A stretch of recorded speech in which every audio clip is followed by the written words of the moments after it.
Thank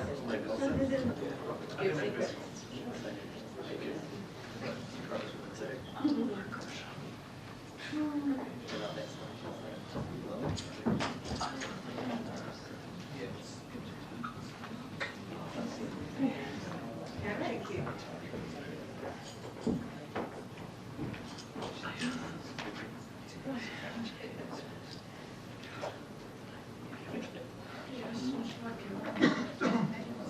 That's 5 minutes ago. I was going to ask you. Today it's raining.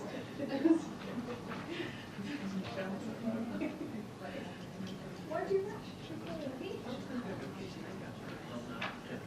Oh, you're playing the covers here.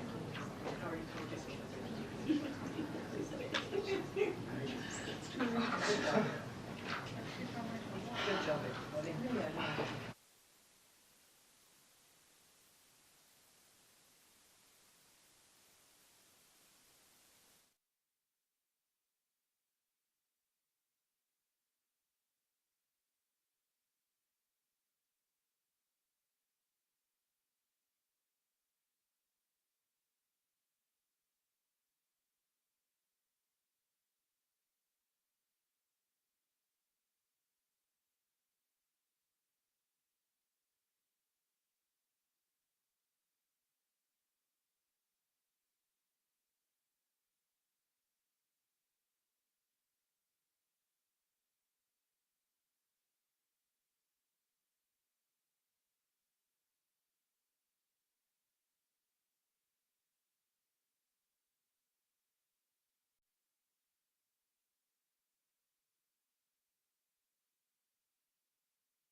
Well, kia ora and good afternoon, everyone. I trust you all had good weekends and are ready for another week here at Parliament. Before I begin, can I just thank the police for hosting me on my ride-along on Saturday night to see different aspects of their work. I've always believed it's important to get out of the office and see firsthand what's happening, and I came away, I have to say, with even more respect and more admiration for our police officers who are doing some incredible multifaceted work to protect and serve our communities. It was a real privilege to spend some time with them on Saturday evening and early Sunday morning. Today, the first quarterly report on our government's 9 public service targets have been released. And as you know, our government reinstated targets to focus our public sector on driving better results for New Zealanders in health and education, law and order, work, housing and the environment by 2030. Setting clear targets helps to focus resources, attention and accountability and to improve the quality and the delivery of public services. The targets we set are deliberately ambitious and the results from the first quarter confirm that they will be challenging to achieve.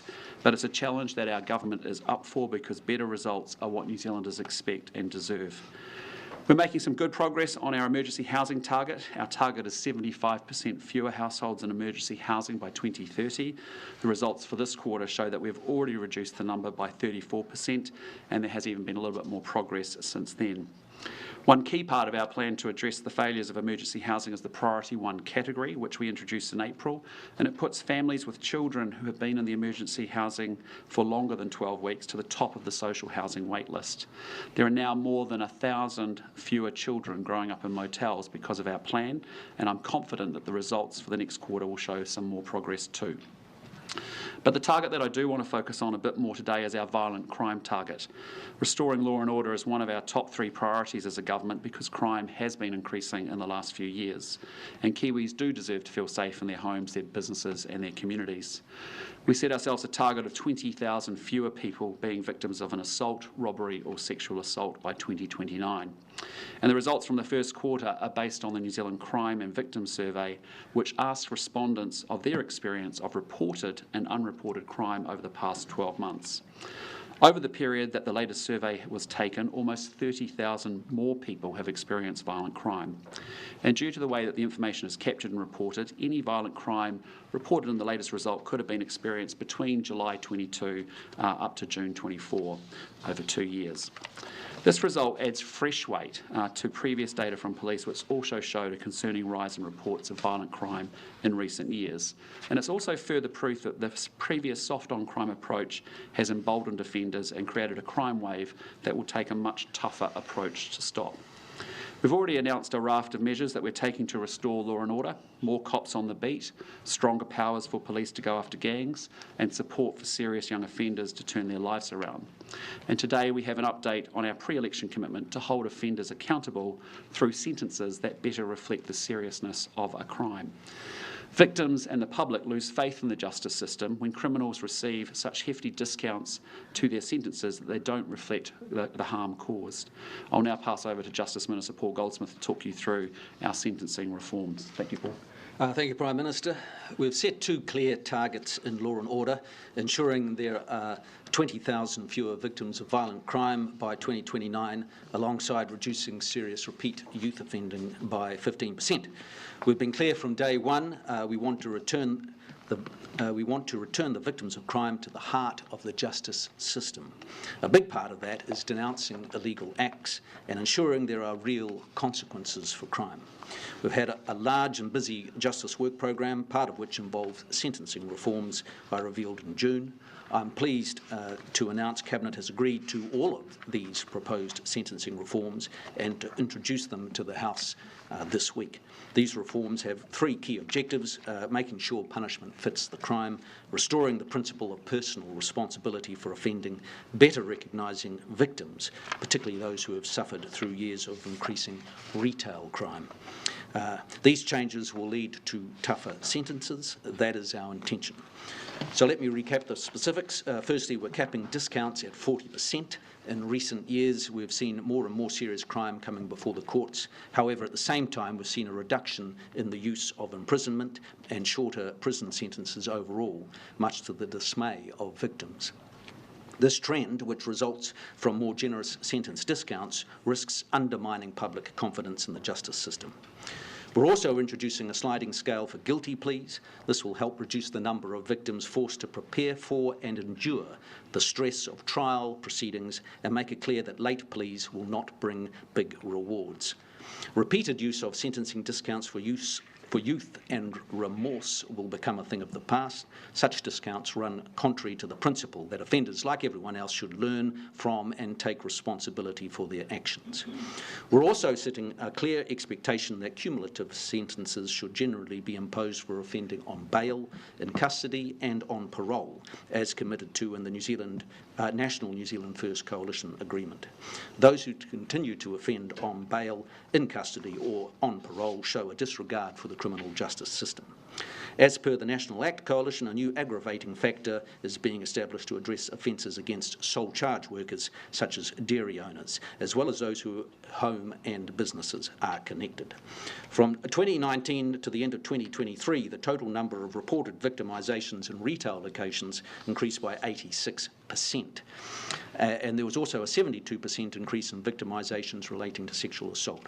We've all seen these things. We know that it cannot continue. Similar to how we're making gang membership an aggravating factor at sentencing, the government has confirmed 2 additional aggravating factors will be added to the bill. First, adults who exploit children and young people by aiding or abetting them to offend. And secondly, offenders who glorify their criminal activities by live streaming or posting them online. These provisions have been transferred from the Ram Raids Bill that's currently before Select Committee so that the amendments to the Sentencing Act can be considered together as a coherent package. These changes send a clear message that social media cannot be a tool to glorify or celebrate the actions of callous individuals, nor should the adults exploit children and young people in the commission of crime. We think it's important to reinforce to the courts that victims' interests should always be at the front of mind in sentencing. Today you've heard what the government has agreed to, but now we want to hear from you, New Zealanders, as to whether this goes far enough. We're open for change. We're open to going further. I'll now hand back to the Prime Minister.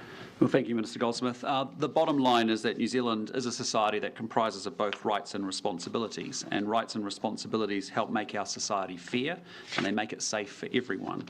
And the deal we have to the country, and frankly to each other, is a pretty simple one.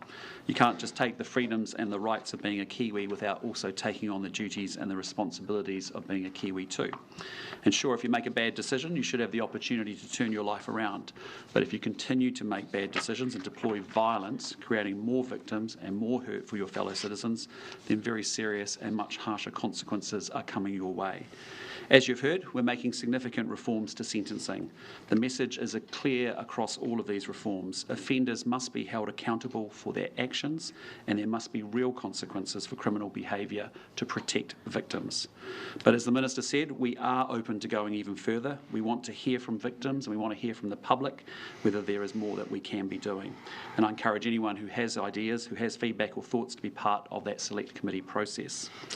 Before we get into any questions, I'll just quickly run through this week in the House. We will be getting through the remaining estimates debate as well as considering the committee stage of the Education and Training Amendment Bill, which will reintroduce charter schools.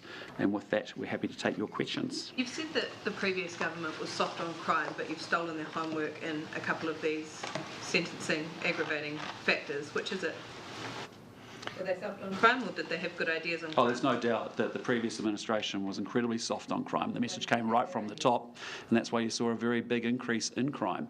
What we're doing is making sure that we are passing legislation quickly to make sure that we get get sentencing gripped up, and that's what we're doing right here. Why did you steal their ideas if they're so soft on crime? Sorry? Why did you steal their ideas if they're Well, so I'd soft just on say crime? getting rid of Section 27 reports, reinstating third strike, making sure that we hire 500 more police officers, that we actually have strong gang laws that cut down on illegal guns, firearm prohibition orders, think about our serious young offender categorisation and the military-style academies. They're all attempts to make sure, this is one part of it, but it's all about making sure we get the settings right to make it very clear to New Zealanders, choose a life of crime, cause pain and suffering on your fellow New Zealander, and you're going to be doing some tougher consequences.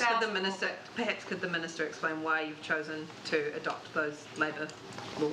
Oh, well, after 6 years of not getting very far, right at the end they came up with a couple of reasonable ideas, and we've picked up those two around adults exploiting children and the criminal activities via live streaming, so we're going to add them to our list. But they had the occasional good idea, and we're going to use those when they did, but we're building on a much broader, more comprehensive suite of activities to restore real consequences for And can I say it's fantastic, because if given it's one of their ideas and we're strengthening it up, and as we have been on fast track, as we are doing here, we look forward and welcome that bipartisan support, and we look forward to a positive vote from the Labor Party as a result of supporting these measures.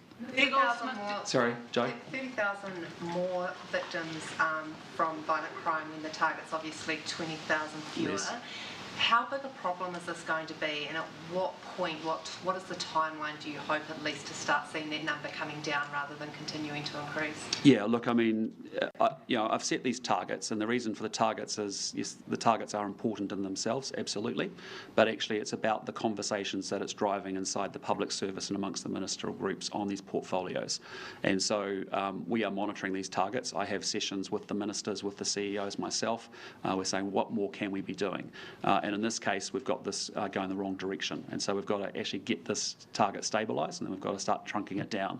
That's a consequence now of our gang laws have just started to come into being passed into law, as you know. They will be operationalised by police. That's an important aspect here. Gang members are 1/4% but actually driving almost 1/5 of some of the serious assaults and crime that we're actually seeing here. So it's a combination of everything that we've been doing from day one, starting now to have come through the Parliament, being passed into law, being put into operation, and it's going to be a series of those things, but we want to see it coming down as quickly as we possibly can. Putting any targets within the targets in a way. Sorry? Are you planning to set sort of targets within the targets? Because currently, obviously, it's going up in the wrong direction, just in terms of when you might actually see, and what are people on the ground who are dealing with these issues telling you might actually start to see some of those numbers trending down. Can you give a target of when that might be? No, I can't, but what I can say is we've set a long-term target, 6 years from when we came to office, and we're very committed to reporting on that every quarter for the next 6 years. And sometimes the numbers will go against us, and sometimes they'll be, as you've seen with emergency housing and you've seen with violent crime. That is okay. What is important, and what's the most important thing, is that actual actions are taken to deal with it. And that's why sentencing decisions being brought forward to announce this is important. That's why you saw us when we dealt with some pretty abysmal mathematics numbers, as you've seen in the targets as well. We've pulled forward the curriculum a full year and made it implemented much quicker. So, that's what I'm interested in, is having a conversation in the public service and with the ministerial group to make sure that what are we doing about it? Because we can't just talk about it. We can't just have a conversation that just keeps going the same way, keeps doing the same things. What are we doing differently to actually support that? Are you still committed to meeting that target? Still committed to meeting Absolutely. You are, so you'll still make that violent crime reduction target? Sorry, Joe, finish. Outside, in terms of violent crime, outside of the sentencing stuff and outside of the gang stuff, what is it? I mean, you were out with these guys on the weekend, the police. What is it they are telling you that they need to bring those numbers down and not see them keep going up? Yeah, good question. I mean, there was a number of takeaways from Saturday night, which was certainly there's a need. The police have a lot of their resource consumed with mental health call-outs. One of the things I did was with a community policing group about to go out on their night shift, and it was quite clear that that's a big part. And you've had Minister Mitchell and Minister Ducey talk a little bit about how can we get a better response for mental health, folk under mental health distress, rather than having the police tied up going to the house, then being with the person, trying to sit with them in a hospital to access help and support when they really want to be out and need to be out doing other activities. So there's that. So mental health, I was again brought to life really quickly for me about how much time is consumed with that. I think there's a lot certainly around oranga tamariki and sort of our serious young offending. Again, I was very, was consistent with what we've seen. We've got 14, 15, 16-year-olds just doing repeat offences in a community. And then likewise, the other bit I think is technology over time. There's things that we can probably think about there as to how we get a set of technology and tools to the police that continues to help them do their job through better analytics, through better targeting, more information. Claire?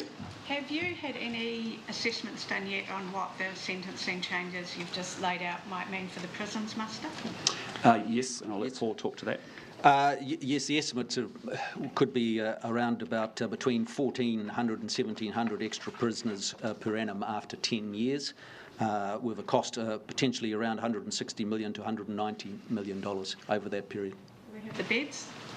Yes, we will have the beds, and we've also invested significantly in the corrections, obviously, in budget. But of course, our desire 10 years out is that we'll have fewer prisoners because there will be less crime. But the big difference between us and the previous government was that we want to see a lowering in the prison population, but only after there is a reduction in serious violent crime, and that's what we're focused on. So, also, sorry, just one question from my Wanaka-based reporter to you, Mr. Goldsmith. Why did you initially exclude the private home ban aspect of the gang insignia prohibition orders from your original cabinet paper and then change your mind and include it?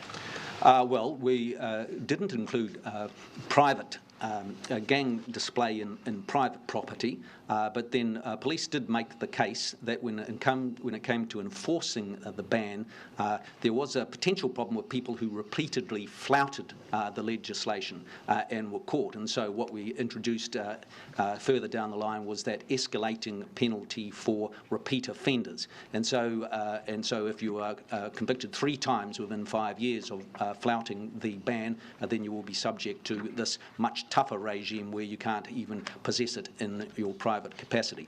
While a lot of people will say, oh, this is terrible, well, I'll say it's very easy to avoid. Just don't get caught 3 times within 5 years for flouting the ban. What does it say about you just accepting the will of the police without any kind of select committee process? I think it says that we're going to back the police and that we're going to make life incredibly difficult for gang members in this country. We make no apologies about that. When you have 1/4 of 1% of your population driving 18% of all the serious crime in this country, that's going to stop. And so if police think there's another tool or another measure that they need in addition to the process we've gone through with the legislation, so be it. We're going to make sure they've got every tool that they've got so they're backed up, able to do the job that they need to against gang members. Minister Goldsmith mentioned that it would be roughly, on the prison muster, 1,400 extra prisoners, and I can't remember the exact figure of how much it's going to cost. How does that sit with you, the fact that the prison muster will be increasing? Are you comfortable? Well, we have a very strong link where we want to see a correlation between crime coming down and prisoner population coming down. What we're not doing is what the previous administration did, which was set a target of a 30% reduction in the prison population, and crime went through the roof. And so those two things have to be correlated. That is consistent with rights and responsibilities. It's consistent with how we want things to be in New Zealand. We're going to do a number of things to make sure that we're really tough on law and order, as we've talked about, and a lot of this sentencing is one part of the many things that we've done. Obviously, you saw us at the budget make the Social Investment Agency a central government agency so that those social services ministers will come off that spine of thinking around social investment to get to the causes of the problem. But in the intervening period, if we have to have 2,000 more prisoners in the next 10 years in prisons because of their crimes and making sure they got serious consequences, so be it. So English said that prisons were a moral and a fiscal failure. Do you have some sympathy to that view? Yeah, I do, but I'll just say to you, having people out in the community causing harm, pain and suffering to their fellow New Zealanders is utterly unacceptable, and we do not tolerate that. And that is the trade-off here, right? You know, do you want these people in your community or do you want them in prison? And we want them in prison. On the private ban for gangs. Sorry, so go to Mark. On the private ban for gangs insignia, does that sit comfortably with you as, you know, a free speech advocate that yes, in maybe rare circumstances, but you're still giving the police the ability to go into people's homes and prosecute them for having symbols there that are in a private space? Yeah, it's tough legislation, and it's designed to send a very tough message that we are serious about this legislation. We're serious about the gang patch ban in public places, and if you repeatedly flout it, then you'll face a very uncomfortable regime. What put you off including it from the beginning? Well, it's an iterative process. We started out with our plans, and then we've listened as the conversation has gone. Police made a case, and we've responded. Minister, what is the logic there to not prosecute people with symbols of hate, you know, swastikas or other, you know, terrorist stuff, and then go after the mongrel mob? Why not go for both if they're both causing harm? Well, we're focused here in this legislation on gang insignia, and I think there's no question across society of the negative impact of gangs on our communities. People are fed up with them. They're fed up with the 50% increase in gang membership over the last 6 years and the mayhem they're causing in our community, and that's why we're giving the police the extra tools they need to deal with gang people in our communities, and this is part of it. It's also around non-consorting orders and dispersal orders and making an aggravating factor. It's all part of a package to give the police the extra tools that they need, and we're very determined to make it work. Is gangs worse than terrorism? Well, I don't, that's a silly question. No, it's not, because you're not banning the use of terrorist symbols. So, and you're banning the use of gang patches. So, in your mind, and you've just defended that by saying that gangs cause harm. In your mind, do gangs cause more harm than terrorists? Well, we're not having a debate about that broader issue at the moment. We're focused on gang membership, and that's what we're focused on here, and that's what we're doing. If someone get rocking into Parliament wearing a swastika, wearing a swastika on their coat or whatever, would you be comfortable with police having powers to go into their home and find any other swastikas? I wouldn't be comfortable with it, but that's for police to deal with. But what I'm focused at the moment on is the gang insignia. Police to do that with a gang member? Yeah. You wouldn't be comfortable with them going into someone's home to find a swastika? I'm not talking about that. I'm talking about the gang insignia, and that's the legislation that we're on here at the moment. And what we're bringing before government, what we're going to be passing this week, is a tough piece of legislation that's focused on dealing with the scourge that gangs create in our communities. I just want to say, if we have a broader discussion around free speech, we can do that another time. Yeah, I'm sorry, can we go to Ben and then we'll go to Adam and then to Thomas? So there was no acknowledgement of Te Wiki o Te Reo Maori a week in your opening remarks. I haven't said anything on your socials. Are you going to be engaging in Maori Language Week? Yes, I have. I've made a number of videos last week, and I'll continue to try and use my limited te reo as much as I possibly can. Policy to are you taking on board the previous government's policy to reach 1 million te reo speakers by 2040?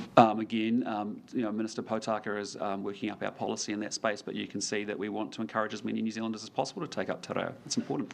For the Minister, I see... Sorry, hang on, just stick in the order, guys. Adam? Just on your target, so you've got two that are deemed at risk at this point, and then you've got more youth offending, more people on the benefit, and longer wait times for illegal treatment. Was this within your expectation at this stage of this is what you were going to be reading? Absolutely. Absolutely. Right. Yep. Because what we're doing here is, what is the premise of our government? We are here to improve outcomes and results for New Zealanders. So then you try and say, okay, what are the things that matter most to Kiwis, and these are the things. So then how do you best measure them so that you actually can focus the system and move it beyond just endless meetings, talking, lots of same conversations, same activity that we've always been doing, getting the same poor result. And so this is actually our attempt to try and say, right, these are proxies for the outcomes that New Zealanders are looking for. And then as we measure it quarterly, we open ourselves up for that, and it's very important that we do. And we're very transparent and very straight up about it. What's working well, what's not working well, where we need to work harder, what more bolder, braver interventions are needed to actually deliver those goals. That's where we are. And so we've got a 6-year target. We've got 4 quarters a year. We've got 24 quarters. And the bottom line is we want to drive towards those goals big time. And we have to do that because we have to get better outcomes than what we've been seeing in this country. Just clarify further to Joe's question around the violent crime target. So in those meetings that you're having with the ministers responsible, do you think there'll be any point at which you'll say, hey, look, I want to, at this point in time, I want to have seen this number going down rather than up, like at any point in the future, in those quarters? Yeah, I mean, what I do is I chair a strategy committee, and I've orientated that time around picking 2 of the targets and then bringing the officials in, and our conversation very much is, look, the only regret we're going to have at the end of all of this is we didn't go fast enough when we weren't bold enough. So what more radical, bolder ideas are needed to tackle what are very hard and tractable problems to get a different set of results, that when we discuss this in another quarter, what have we done differently to do it? And good examples to me is, we literally got that data on the maths on the Sunday. By the following Sunday, we had a plan in place because we actually had called in the Minister, the CEO of Ministry of Education and the exec team to say, righto, what do we need to do in order to make sure that we deliver on numeracy in this case, but we'd also done something similar in literacy, and obviously with respect to school attendance as well. So, that's how we're operating within government. I know it's a different way of rolling, but actually it's a really important way, because otherwise we just have the same conversations over and over and over again, and the results, as we saw in the last 6 years, keep going backwards, and the outcomes aren't improving for New Zealanders, and that's why they elected us to get on and get this job done, and that's how we need to manage the government and the public service, and also a coalition government, so we have ruthless focus on what's important. Just on people electing you, a poll came out this afternoon showing that the Nats are up to 39%. That's 1.4 percentage points up, showing that you're majority in the House with your coalition partners is 68 seats compared to 53. This happens at the same time as there's been this debate about the treaty's principles bill. Do you think that wider New Zealand is basically just shrugging this off and saying that's not something that they care about? Well, I mean, I don't comment on the polls, but apart from the fact that I'm here to do my job, and the job is to get the best out of my ministers, to have them very focused on results and outcomes. That's what New Zealand has elected us to do, to get on and get the job done.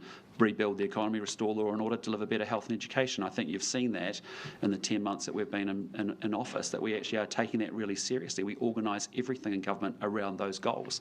And that's what New Zealanders expect me to do. So what do you think? What do you put that surge, well not surge, but that bump in support down to, do you reckon? Look, again, I haven't thought about it. I just got told the numbers as I was coming into here. But I mean, the story for me very simply is it doesn't change what I'm here to do. I mean, I've got real clarity about what we're here to do, which is to fix the joint and to make sure we get it turned around. Put it on the other foot. Shoe on the other foot. What do you think it is about the opposition parties that aren't really moving the dial? Again, you'd have to ask them. For the Minister, I see on your lapel there. Is that Te Wiki o Te Reo Māori badge? So what's so special to you about Te Wiki o Te Reo Māori?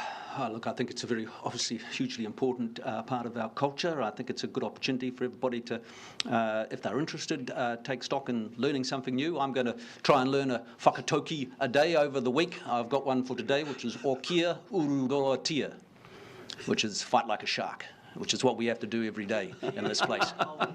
Māori every week as well as this week? Well, indeed, but it's always nice to have a particular week where you focus on it. Why is Shaurus? Well, this is a dangerous place. Captures the spirit of Pardon? Do you think that captures the spirit of Te Wiki o Te Reo Māori?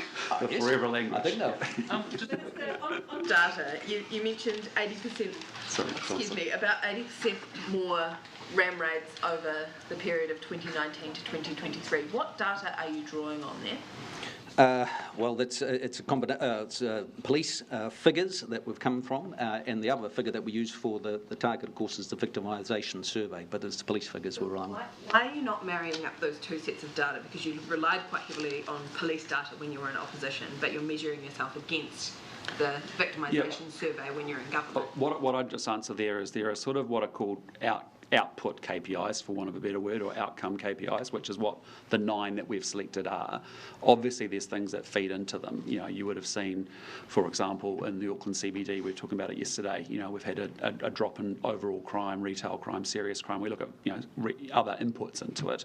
But at the end of the day, when we say what's the closest approximation that we can find as a measure that represents what the New Zealand people expect us to be delivering for them, that's why we've chosen these measures. But it doesn't preclude, in our conversations, we're often looking at other leading indicators to say, well, what is actually happening with family violence? What is actually happening with serious assaults? It's interesting that you mentioned Auckland statistics there, because yesterday you went out and said crime is coming down in Auckland. Meanwhile, you're sitting on data that shows crime across the country is going up, violent crime. Unfortunately, you weren't there at the stand-up, but I talked about that there, which is to say, look, there is no stretch by any imagination that we have got violent crime coming down across New Zealand. I said that yesterday, but what I've said is that we have, you know, we've had a hot spot in Auckland CBD. We've put a lot of great effort into there. We've worked together in quite a different way with a multi-agency approach around housing, around MSD, working with the different agencies. Minister Mitchell actually led that group, and you know, from when we put, it's not just the police going and doing on the beat, which has been important, 53 officers in Auckland CBD walking around building relationships, but actually it's the way in which we have worked to deal with what are quite complex and challenging needs of people in that area, whether it's been, you know, emergency housing. We've got, you know, made tremendous progress on that by actually doing something different, right? And so it's about the doing it different in order to try, and sometimes we'll fail and sometimes we'll be successful, but we actually got to try and do things differently to get better outcomes for people. If you found the solution by using Auckland Central as a kind of case study, if you found the solution there of a multi-agency approach, correct, are you willing to put the same amount of resource across the entire country as you did into Auckland CBD to make sure that crime rate comes down? You're exactly getting to the nature of some of the conversations that you could imagine we are having as an agencies and with ministers and ministerial groupings as well. That is exactly the issue, is that when you start to look at housing, emergency housing, when you start to look at school attendance, when you start to look at welfare dependency, when you look at some of our crime stats, you're getting to a point, yes, we're getting some good progress through some different management and some different approaches, but ultimately that is one of the conversations we've had. We've actually got multi-agency teams in different parts of the country, but are they all actually functioned right? Are they actually empowered to make decisions right? That's the kind of conversation that's actually taking place amongst ourselves in those internal meetings in response to actually how do we deliver that target. So you're dead right. I mean, you look at what we did in Auckland, and we said, right, that's a really that kind of has worked. Now, by no stretch of the imagination are we declaring victory in Auckland, but the fact that we've seen a 35% decrease in overall crime and I think a 22% on serious assaults and a 50% decrease in retail crime, that's all promising good stuff, but we have chosen to work in a very different way since July, or since June, July. Prime Minister, are you committed to funding every other region the same way that you have funded? Well, it's not just funding; it's actually ways of working. Well, sure, and we've got a lot of money going in across our social services. But this is what we're talking about with the social investment model: is what results are getting achieved, and what can we hit the photocopier button and repeat around the country. And that's exactly the nature of those conversations. So it's not just, yes, we're very up for spending money where we're going to get improved results and outcomes. That's exactly what we should be doing, is making sure the taxpayers' money is going to the most important area. It's getting the biggest bang for its buck. And we have to turn off programs, frankly, that aren't delivering those outcomes as well, or reorientate the ways of working to get better results. Sorry, Thomas. You expressed a view on Auckland Mayor Wayne Brown's campaign to have a second bridge across the harbour and not a tunnel. No, that's a conversation that Simeon Brown will engage with the Mayor on, and also his own transport policy. He seems to be taking, a seemingly pragmatic stance, and that it might be a cheaper and more effective way. That sounds like it would line up with your politics, would it not? I'm just not in a position to comment on that. That'll obviously be for Simeon as Minister of Transport to work through. What's your view on a bid tax? Again, it hasn't been a topic of conversation at Cabinet. Yeah. Prime Minister, in terms of the fiscal cost of increasing the number of the prison population. Yep. The government's previously said that new initiatives have to be funded by reprioritisations. Has anything been reprioritised to pay for the fiscal cost of this? No, because essentially, this was factored into our budget in 2024. So, at this point, we've got enough flexibility in the system. As Paul said, you've got potentially up to maybe 2,000 extra prisoners in 10 years' time at 2034. We believe that if we can, we want to make sure we can work on the causes of crime and actually get crime down. But frankly, if we need more cash to be able to fund that in due course, that'll be a bid that'll be made in future budgets. But for right now, we've got what we need. You've seen the investments we made in the budget with respect to 700 more corrections officers, more prison beds, etc. So the Cabinet paper today assumes that corrections can just absorb the fiscal cost of this into its baseline. Yes, at this point, yes. But we're going to be monitoring it, and like everything, there'll be a dynamic process as we go through subsequent years of subsequent budgets. The Asthma Foundation says asthma costs the country about $8.4 billion a year, and more investment is urgently needed to educate people to seek treatment earlier. They're also calling on the government to be tougher on landlords to make sure that homes are up to healthy home standards. What's your stance on those two things, the education for early treatment and healthy homes? Yeah, look, I mean, we want to see continued targeted initiatives to improve our healthy homes in particular. We're very supportive of the healthy homes policy. That'll continue, and the standards that we've put in place. But also what we are working hard on is actually immunisation rates for under 2-year-olds, for example. There's some good examples where we've actually been partnering with Maori health organisations, set ourselves a goal of 10,000 immunisations, have actually delivered 33,000 in a relatively short period of time, in a good partnership there between government and iwi-led organisations. So, we've got to work a whole bunch of aspects of this. We obviously have to build more houses. A lot of the challenges are often around overcrowding, and that's been a big focus of what we're trying to do as well. Forgive me, can you immunise against asthma? No, but I'm just saying, when you look at respiratory issues, there's a lot of root causes that lead into that challenge or that issue, and there's a number of things that you've got to work on at the same time. So you've got to increase the supply of housing so we don't have overcrowding. We've got to maintain the healthy home standards and make sure that that continues. We've got to make sure that we're doing everything we can with medical and healthcare support for families as well.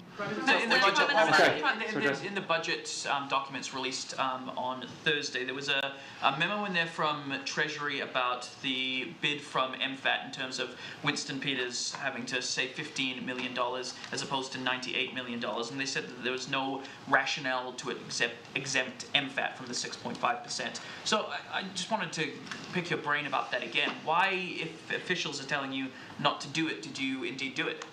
We have a series of discussions through a budget process with ministers around their budget bids and savings and prioritisation exercises that we had them going with.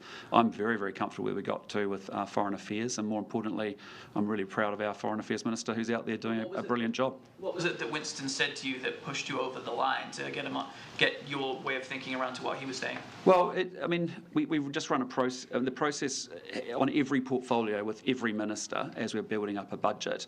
There's a whole range of conversations that take place about what the goals are, what the level of support and ambition is needed, and we had a general set of rules around what sort of prioritisation we wanted across the whole piece. As I said to you, some of that would be different by portfolio, and as we look at what we want to do in Foreign Affairs with the reset and with hitting it with more intensity, more urgency, I'm very comfortable with where we've got to there. And more importantly, I'm very proud of the role that Winston Peters is actually doing for New Zealand. I think he's doing an exceptionally good job. Did you negotiate directly with all other ministers on the public service? I had a lot of conversations with ministers all the time. Did you negotiate directly on the level of public service cuts that are expected of their ministries with every single minister? And did you give any other ministers special dispensation? There was lots of variances and conversations over the months of the process as part of the budget. I sit on that budget ministers group with Nicola Willis and our associate ministers of finance, and we as a collective group entertained a whole bunch of scenarios from different ministers, and we came to where we came to, and I'm very proud of where we ended up. I think we got to a good place. That crime and the latest data from that crime and victims survey showed that there was no significant difference in the proportion of New Zealanders who experienced a violent offence between 2018 and 2023, so that's the majority of the time that Labour was in government. Do you acknowledge that there wasn't a spike in violent crime according to the measure that you're using, to your metric for the target? There wasn't a spike in violent crime over the period that Labour was in government? No, I disagree. We had a 33% increase in violent crime. Police data there though, right? So that's disingenuous. Is that disingenuous? No. We've come to office and we've, as I said, looked for the best possible data or measures that we can find. It's not always perfect. In this case, we're doing survey data. It's over a 2-year period. It's a 12-month capture, but that is the best data. The best way to replicate what we're trying to achieve with lowering, 20,000 less people being impacted by violent crime. And so I appreciate it may not be the most perfect measure, but it's the best one that we've got that most closely approximates to the outcome that we're desperately trying to achieve. So that's by that very measure that you say is the best measure, there wasn't a significant difference in the proportion of New Zealanders who experienced violent crime over the time that Labour was in government. But what you find is there was a significant increase over the last couple of years, and there is a long lag, and so that's what we're dealing with. We're dealing with the stats that came out that we've released today reflect 2 years. People remembering what happened in the last year, going back as far as July, and so we've seen a bigger increase. So there wasn't a significant difference. No, well, there has been an increase over the last year or two, and that's one measure, and there are other measures. And so, it's one of the great challenges in the justice space is how best to get a handle on the real incidence of crime. This survey of victims is the measure that we're using for this target. There's a whole range of other measures, police measures. I'm actually doing work with Justice to look at ACC stats to get hard evidence of the number of people turning up in hospital having been bashed around. So we're always studying what's the best way to get a handle on it, but the victim survey is one that we've set ourselves to measure against. No, that's actually not fair, I think, Tova, to be honest. We are serious about trying to get different outcomes in this country, and I think when you go talk to New Zealanders and actually say to them, are you feeling safe in your home, business or community? Absolutely not. Have they seen a massive growth in gang membership? Yes. Is gang membership actually driving a huge amount of our problems and serious crime? Absolutely. Are we being tough on that? Absolutely. So, I think that's a bit cynical. We are here to actually make sure that we deliver outcomes for Kiwis, because that's why we do public service. That's why we come to this place to do these jobs. And so I appreciate it's a different model from how previous administrations may have rolled, but we are serious about results and outcomes. We are serious about restoring law and order.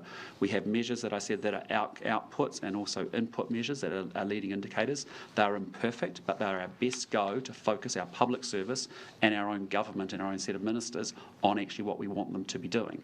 And I hold them account for for that, and I'm working, and we get involved in those conversations. And as I said before, the power is in the conversation about, well, what are we going to do to change the number? Because we can keep having the same conversation we've had for the last 6 years, which is, man, education outcomes went backwards, health outcomes went backwards, financial, economic outcomes went backwards, housing outcomes went backwards. We are determined to do different. You're still going to hit those targets when your violent crime target is going backwards, and you can't answer Joe's question, which is that you can't put a time frame on when those numbers are. Well, we have. We've said to you they're 6-year targets in 2030. We're going to report on them every quarter. Sometimes they'll go backwards, sometimes they'll go forwards. But the bottom line is, I'm interested in results and outcomes. I'm not interested in the petty politics of it. I want to get a different set of outcomes in this country. We cannot carry on the way that we're doing. We said we would turn the place around. That's what we're going to do. And it will be hard because we've got a massive trajectory of results going against us and momentum continuing to go the wrong way.